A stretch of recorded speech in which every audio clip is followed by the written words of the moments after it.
Hello, my name's Richard Finney. Okay, ready? Ready. Okay, sorry. Ready? You're the boss, okay. My name's Richard Finney. I own a company called Captain Fawcett. We specialise in male grooming products. And I'm here actually in the Radisson Hotel Goregaon in Mumbai with my friend Viraj Singh. And we're here to talk about our company's launch into the incredible India. Something more about the product? Okay. Captain Fawcett has existed as a company for over 10 years. As you can see, I have a moustache, splendid moustache, as indeed does my dear chum here. We were very much at the beginning of this moustache and beard phenomena. Sorry, am I being boring? No, just keep Okay, sorry. Very much as a company, we were very much at the beginning of this moustache and beard phenomena. I've waxed my moustache now for more than 25 years. And I too was in the British film industry. And how it came about, I used to make my wax in a very small tin, and I'd make enough which would last me 6 pots, which would last, as I said, probably for a whole year. Now my wife is a very well-known British film and TV hair and makeup artist. In fact, she got the Emmy for doing the 2nd series of Downton Abbey. She designed Kate Blanchett's hair, which got the Oscar for Elizabeth, and she also got the BAFTA for Gormenghast. So when she started to take my products to work, the whole company exploded beyond our wildest imagination. From there, we then went into beard products, and we are now sold in 40 countries, distributed in 16. And the reason we're in India is because India, in many senses, no pun intended, is a huge growth market. And the reason we're here is with my friend Viraj, we are launching our own Maharajah range of male grooming products. We've started with the moustache wax. This is just literally the toe in the water, the tip in the water, as it were, but we're going to be launching into various other beard products. Viraj, you being from India, what do you have to say about the launch of the product? Yeah. So initially, I'd like to tell you a bit about myself. I have a company called the Jodhpur Company. It sounds very Indian, and people relate it to Jodhpur, a place in Rajasthan. But it's more about the bottoms. Now, when you look at old pictures of old India, and you see World War I pictures, World War II pictures, riding pictures, hunting pictures, shikar, you'll see the elephant-eared Jodhpur bottoms. So this is what we specialize in. That is what my company do. That's our bread and butter. And it's a revival of attire of the old, where the time where Britain were in India, and there was a cross-pollination of many cultures, architecture, fashion, sport.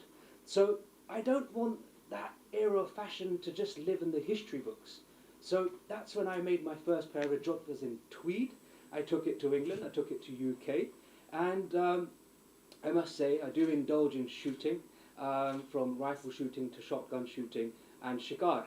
So there I was in Housestead. I was up on a pheasant shoot, perched on a peg, which is a little wooden peg, and it's tucked into the ground, and that's where you stand before the partridges fly up. So there were 2 partridges that flew up. So those partridges were flying out, bang, bang. I knocked both of them over. It was probably a fluke. But by that time, I heard someone say, "Oh, sir, where did you get your jodhpurs from?" And I thought, "Jodhpurs?" And I looked down, and I thought, "Aha, he's talking about the Jodhpur bottoms." The Jodhpur bottoms that Sir Pratap, Maharajah Pratap Singh from Jodhpur, brought to UK during Queen Victoria's Jubilee. So then I went over to him, and I thought he was complimenting the shooting, but he wasn't. He was complimenting my bottoms. And he said, "Sir, who made those for you?" So I said, "My personal tailor from Rajasthan." So he said, "Sir, can you make me a pair?" And then that was it. The Jodhpur company became a company, and we specialize in Edwardian, old-style, sporting, horse riding, equestrian attire. Now, being a Rajput, the moustache is a symbolic thing. It's not just a thing of fashion. And when I first met Richie, I was telling him for a Rajput, the moustache is prominent. It's so important. And we're not allowed to take it off until our father passes away as a mark of respect. And Richie was fascinated, to hear the heritage behind the moustache, where there's been certain battles just because of a moustache. And I said, there are many proud Indians in North India who keep the beard, including the Sikhs, the Kshatriya community. And I said, it's a massive thing and we'll never take it off. And I started showing him pictures of my grandfather, my great-grandfather, and we went 4 generations back. And one common thing that we all have, our ancestors, is the curly moustache. So I've always had a moustache. I've had a handlebar for a very long time. So I said to Rishi, it just makes sense for us to do something to celebrate the old moustaches of the old. You know, celebrating the Thakurs, the Rajas, the Maharajas, and reviving a moustache, a wax moustache. Now, the last time, if you go through the history books, if you see a wax moustache, we're talking about Maharajah Moustache Kangarji of Kutch. If you look at his moustache, it's waxed. After that, you don't see any wax moustaches. Now, those chaps used to get their moustache from London, from UK. Now, there's been a break in history. No, you know, the Indian market hasn't known of a moustache wax. And I just thought to myself, Richie, we need to revive heritage. We need to bring this back. And Captain Fawcett, what can I say about Captain Fawcett? I've been using their products for a very long time, 5 years. So the best moustache wax makers in the world. And I'm happy to say that we can now put the Jodhpur name on a tin and praise all the moustaches of old with Richie's help. And this is the first. This is actually, we only made 40. This is the actual original Maharaja sample waxes. Some of you will be lucky enough to have a sample. I mean, if you're a lady and you don't have a moustache, then maybe you would allow one of the gentlemen who has something, because we don't have very many. We don't have enough for everybody. But if you're interested in one, we'd be very pleased if you were to take one. And this is my 7th time in India. It's my first time in Mumbai, and I have to say, I've experienced a great time, wonderful hospitality. But I too have spent a lot of time up in Rajasthan and further up north, up in Himachal Pradesh. And I was aware, even 9, 10 years ago when I was coming in, that having a moustache is a symbol really of respect. I'd be coming through the airport and there'd be some businessman with some very expensive luggage in a very expensive suit. But the security man, the customs, the man with the rifle immediately would say, "Hello, sir. Fantastic moustache." And he'd start talking about the moustache. And the guy behind was fuming because he thought himself as being very important. You're not important in parts of India unless you have a moustache. That's true, isn't it? Yes. And one thing that I want to say about Captain Fawcett. So everything that I was explaining about the moustache sounds very serious, sounds very military-like. But it's actually a fun brand. If you open up the tin and you have a look at the captain's picture, the sketch on the tin, it's a very, very, very fun brand. You're talking about stuff like booze and baki, to resemble a pub when you walk into UK. So it's a very lively, fun brand, and it's for motorcycle enthusiasts. You know, Richie himself being a massive Harley man. I ride an Enfield in many places in India. Great motorcycle. So there should be an element of fun to it, you know. And these usually will retail at tattoo shops, tailoring shops. And Richie will tell you a bit more. Well, about we're sold in Hatters. We're sold literally into gift shops. We're sold in London Selfridges. We're sold in London Harvey Nichols. So we have an incredible reputation. And I actually manufacture behind the scenes. I make waxes for companies as old as Trumpers and the Pall Mall barbers. But there's a great belief in what we do. It is slightly tongue-in-cheek, as Viraj indicated, but there's a serious thing behind it. One of our mottos, one of our trademarks, in fact, is keeping a stiff upper lip regardless. We all sometimes face adversity, and there's that thing about, oh, am I going to be okay? And you just look ahead and just press on. You have to press on, regardless, invariably. So how did you both collaborate? I mean, what? Well, we met in prison. Don't print that. Don't print that. It's not true. Yeah, no. Well, they won't report that, will they? No, I wouldn't want my mother to hear that. That'd be awful. No, that'd be terrible trouble. Right? Okay. Sorry. Forgive me.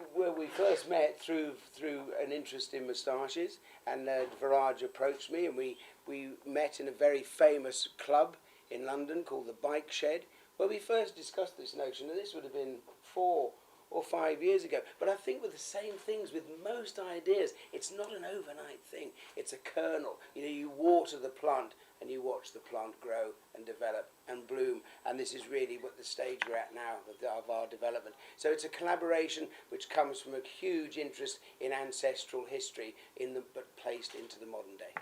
So tell us, you have a lot of products here. What are the kind of Well, products initially, that we have? Okay, we have many different products now. As I said to you earlier, we initially started with the moustache wax, and from then we went into beard products. But not everyone has a beard or a moustache. So we've done shaving equipment so people can then shave. We've also done perfumes. We've now even do tattoo salve. So we're very close to actually having the full range for everything that a gentleman would need to look particularly dapper and well groomed. Our next step will be moving into moisturizers and face scrubs, and then even into hair pomades. But 10 years, as I said, 10-year our anniversary will be next year, and things take slow to do everything organically. We don't have any investment. This is done from a complete passion. And I know many of you will have visited the UK and will actually have friends and family in the UK. We have a museum of 3,000 square metres. Is it metres? Mostly metres, or 9,000 square feet, which is a complete homage to the barber shop of yesteryear. Our oldest razor dates back to 1650. That's nearly 400 years old. And we come right through the 1880s, right through to the 1960s. So you'd be very welcome next time you're in the UK to come and have a visit, and I would definitely make you a decent cup of tea.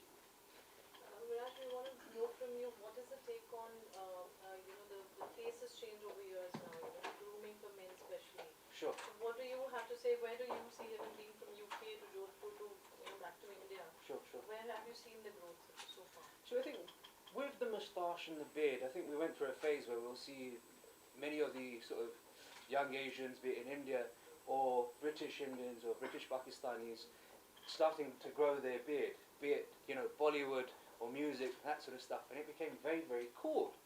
So I do think there is a revival in facial hair. If you go down, if you go up, to north, Gurgaon, Delhi, Punjab, you'll see a lot more people with facial hair now. And I think it is not too much culture anymore, but it's a thing of fashion. And I suppose the women would agree with me. Yeah, I mean the whole beard trend, and in fact the rebirth, the renaissance of the barbershop. I've even written a book about it called The Quintessential Grooming Guide for the Modern Gentleman. And we've got photographs from India. I mean, traditionally you've had the guy, sitting cross-legged with a piece of broken mirror, and he's been doing a little shave, or then you've had the old traditional shave stops. Now, many of the trendy guys will go to a unisex salon, but what's happening? The whole rebirth is coming initially from America through the UK, and it's sweeping to the east. It's already happening in Australia. So it's the barbershop, a place where a man can go and talk to his friends, talk about the cricket, talk about sport, talk about tattooing, talk about his girlfriend, sometimes even talk about some of their little problems that they may have. But it's a space, it's a safe space where men can, maybe if they're inclined, have a little beer or a drop of whiskey. So the renaissance of that barber shop, which has always been quite traditional for men to be able to sit and chew the fat. What's said in the barber shop stays in the barber shop. And there is that great renaissance. And we're here, and we hope to be able to get involved with barbering. I mean, you have True Fit and Hill, which is opened, I think, maybe 12, and they're looking at maybe another 15. We're on a par with that caliber and quality. There is a demand. So we are making beautiful products using essential oils, no fragrance. It's all base oils within this one specifically, the Ricky Hall Booze and Baccy, which Viraj referred to earlier. This, in actual fact, has 4 base oils and 9 essential oils. So this is an expensive product to produce. We're not in competition with other companies that are making cheaper products, because we are working with a niche. We have that history, the halcyon history. So we're working with niche people who want the best products. You will always have one person who owns a tuk-tuk, and you have somebody else who wants a Lamborghini or a Ferrari or an old Bentley, rather like the Maharajahs of yore. So that's really the people we're aiming at. People who want to spend that little bit of time, a little bit of extra money on looking the bee's knees. And one thing that I want to touch on is the quality of the actual product. Now, Richie, you've got an antique connoisseur. He told you about his museum. Now, to have that collection within, that factory, it's unbelievable, because some of the stuff that's gone through Richie's hands, you wouldn't even see in the museum. You wouldn't even see at the V&A or British Museum. And when you're a connoisseur of antiques and you know how certain things work, imagine what his products must be like. So it's got old world charm, but he's modernizing it. And trust me when I say this, the caliber of products that Captain Fawcett churns out is unbelievable. I'm an antiques enthusiast myself. You know, you'll see it on my Instagram. My main forte is antique arms and armour, which brings me on to something else. Maharaja Ganga Singh Ji of Bikaner, he used to hold lavish darbars for, you know, for the British guests when they used to come into his palace. He had a huge moustache. So what he did was he created this spoon, yeah, with a little lip. So whenever he sipped his soup, his moustache wouldn't get drenched in his soup. Now Richie has recreated a Victorian mug which has a moustache lip, and it's fascinating. I mean, go on the website, have a look at it. I haven't seen a product like that in the current market. So this is where knowledge, you know, antique knowledge comes into it, and Richie's modernising it, and it's very similar to what the Jodhpur company do. Yeah, it is an element of coolness, but we have a background knowledge of how it was done back in the day, and I think that explosion of both worlds coming together, that is what makes it special. Yeah? And it's referencing the past, but with an eye to the future. And the thing about the most amazing thing, you can be the poorest man in the world, and you can be the richest man in the world. And what would they have in common? At some time, for sure, they've had a shave or certainly had a haircut. This is something for everybody. I'm working with another guy in Italy now whose his barbershop opened in 1809. His great-grandfather was one of Al Capone's 9 barbers. He had 9 barbers that were all checked out, because obviously he didn't want to be. And then each day, one of them would go to his hotel. He'd have a manicure, a pedicure, and a shave. So there's a wonderful history, and if we can draw on this, and then with Viraj's help and with your help, please, giving Captain Fawcett and the Jodhpur company a little bit of promotion, then we look forward to working here and expanding our range of simply first-class gentlemen's grooming requisites into the noble country of India. Viraj, what are the price points in India for the wax, the different kinds? So the moustache wax, Richie will give you a breakdown of the price point. He's the man to explain that. So Richie, what Well, we haven't actually totally determined the price point as yet, but we have to take, obviously, the market into consideration. But I am a niche brand, so you won't necessarily find me in the cheap, in the Sally's, and the Super Drugs, and the Boots Chemists, or Walgreens, or your equivalents. But we are in the price range of True Fit and Hill. So it's not completely unattainable, but it's something that's actually desirable. Any questions, anybody? Yes. Sorry, forgive me. Bombay is a commercial capital as well as fashion capital of India. Mm-hmm. Why you took so long to come to Mumbai? Well, I was hitchhiking, you see. And the lift for... No, I've come here on holiday before on motorcycle tours. As I said, I was in the north and actually further south. But I think, first of all, with a brand, you need to establish yourself within your kind of home territories. And then you can build your reputation. And then you can go to countries like India and say, well, this is who we are. This is our lineage. This is our heritage. We have some actual roots rather than some fly-by-night thing. So I wanted to make sure that the time was right, and I believe that the time is now right. Whereas before, I'm not so sure. True Fit and Hill, as you said in your talk just now, will this product available in those branches? No, True Fit and Hill, I happen to know the people who own that company, as you originally in St James, and the original shop is still there. It's owned by a young couple now. They bought the company, and they are franchises. So that means, and they're all over the world now, Singapore, etc. And as I said, I think there's 20 in India, or will soon be 20 in India airports, and I think there's 3 even in Bombay. But if you have a franchise, then you would have to purchase their products. So we won't be available in True Fit and Hill, and I'm personally, I don't feel in competition with them. I'm just mentioning that name really is to give an indication as to where we are with our products. Okay. Thank you. Any other questions? Okay, what I'd like to do then, before it's a bit quiet, I'd really like you to follow our Instagram. Certainly have a look at our Instagram. There's 51,000 genuine followers there. I haven't rented some village in Thailand or something, you know. It's genuine. We're totally passionate, enthusiastic. I'll also give you a little bit of a thing here, which gives you just a bit of an idea of, you know, why we've come to India. It's a little bit of background there. I should also like to give you a set of patches, and I've got some badges, but if you'd be kind enough to form an orderly queue, because I'm overwhelmed. We can just pass it on from here. I'm overwhelmed by the number of people who've come today, and thank you. We are both, I think, Thank you so truly honoured for coming down. for that. And so I haven't prepared quite as much as I should have done. But I think it'd be better if people came round, and then I can talk to them and get them to shake their hands. But I'd like to shake their hands if that's all right.